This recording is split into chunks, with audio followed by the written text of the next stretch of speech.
हाथ में कोई चीज दे दो सब बिगड़ सकती है। मिस मैनेजमेंट की अगर कोई सबसे बड़ी स्टोरी बनेगी, मुझे याद है 2013 में उस समय जो कुंभ हुआ था, हार्वर्ड यूनिवर्सिटी के डिपार्टमेंट ने स्टडी कर करके जो रिपोर्ट तैयार की थी, वो रिपोर्ट आज भी डॉक्यूमेंटेड है।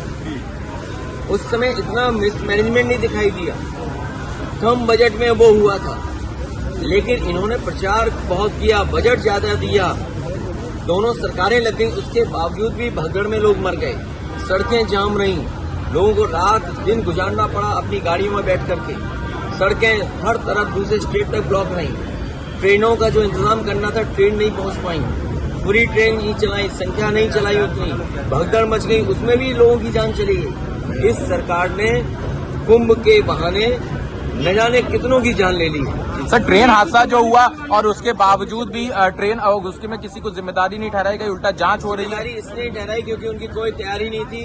अगर सरकार ने तैयारी की होती, डबल इंजन सरकार, अपने आप को डबल इंजन बोलते हैं, ये डबल इंजन नहीं है, डबल ब्लंडर वाली सरकार है। सर, 144 साल की जो अफवाह फैलाई गई, क्या मानते हैं कि उसके ऊपर भी कार्रवाई होनी चाहिए, इसलिए झूठ? देखिए, भारतीय जनता पार्टी के लोग मनमानी करते हैं। भारतीय जनता पार्टी के लोग बहुत साइंटिस्ट हैं और उनका जो कुछ भी कथन है वो रिसर्च बेस्ड है। तो मुझे लगता है कि जो 144 साल का जो उन्होंने संख्या बताई है कि महाकुंभ 144 साल बाद हो रहा है, तो कोई न कोई उनकी रिसर्च, साइंटिफिक अप्रोच या किसी न किसी जो एस्ट्रोनॉमी को जानते हैं उनसे राय मशवरा लेकर के ही किया होगा। इसमें कुछ न कुछ तो सच्चाई होगी, इसीलिए सरकार 144 साल मना रही। लेकिन एक चीज याद रखिए, भारतीय जनता पार्टी के लोग, चाहे वो कोई कल्चरल फंक्शन हो, कोई स्पोर्ट्स का फंक्शन हो, कोई ट्रेडिशनल फंक्शन हो, कोई रिलीजियस फंक्शन हो, उसको राजनीति में मिला देते हैं, राजनीतिकरण कर देते हैं और कुंभ के आयोजन को इस तरीके से इवेंट बनाया कि पहले कभी कुंभ ही नहीं होता था। ये कुंभ अगर किसी ने शुरू किया तो भारतीय जनता पार्टी ने शुरू किया। देखिए, उनके बारे में हम कुछ नहीं कहना चाहते हैं। कुंभ की तस्वीरें, कुंभ का आने जाने में लोग देखा था, या हम लोग यहाँ जितने खड़े गए इकट्ठे नहीं है सब हिंदू, उनकी चर्चा मत सर, फॉरेन पॉलिसी, क्योंकि आज जरूरी है कि लोगों का इलाज सही समय पर मिले, लोगों को नौकरी रोजगार मिले। अगर हम इस मॉल के नीचे खड़े हैं, इस मॉल के अंदर खड़े हैं, तो न केवल शोरूम है, यहाँ बिजनेस हो रहा है, बल्कि न जाने कितने लोगों को नौकरी जॉब मिले होंगे।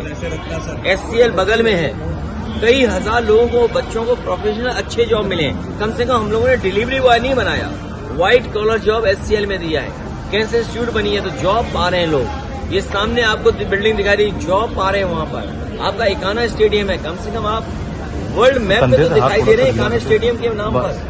इन्होंने बस स्टेडियम का नाम बदल दिया, कैंसर इंस्टीट्यूट का नाम बदल दिया, यही इनका सबसे बड़ा काम। सर, फॉरेन पॉलिसीज की आप बात करते हैं, अमेरिका से जो तीसरा इमिग्रेंट्स का जो जहाज है उसको उसी तरह से भेजा गया, उसमें कोई बदलाव नहीं हुआ जिस तरह से भेजा गया इनह्यूमन तरीके से। देखिए, अमेरिका बहुत ताकतवर देश है, व्यापारिक दृष्टि से भी और अन्य तरीके से भी। ये सरकार की कमजोरी दिखाई दे रही है कि जब देश के प्रधानमंत्री गए, उसके बावजूद भी अमेरिका उन लोगों को हथकड़ी और बेड़ियां बांध करके भेज रहा है। इससे ज्यादा हमारे देश का अपमान और क्या हो सकता है कि हमारे नागरिक बेड़ियों में, हथकड़ियों में आ रहे हों। और उससे भी बड़ी बात यह है कि जो लोग ये सपना दिखा रहे हैं कि हमारा विकसित भारत है, हमारी $5 ट्रिलियन की इकोनॉमी है, हम विश्व गुरु हैं, तो सोचो नौकरी के लिए लोगों को अपने खेत बेच के जाना पड़ रहा है, जमीनें बेच करके जाना पड़ रहा है, घर परिवार से उधार लेकर जाना पड़ रहा है। क्या यही विश्व गुरु का सपना था कि लोग उधार लेकर के जाएं, पकड़े जाएं, तो वो फौज वहां की बेड़ियों में, हथकड़ियों में आपको वापस भेज दे। 9 PM न्यूज, हम दिखाएंगे झूठ को सच का आईना। सच के लिए देखते रहिए 9 PM न्यूज।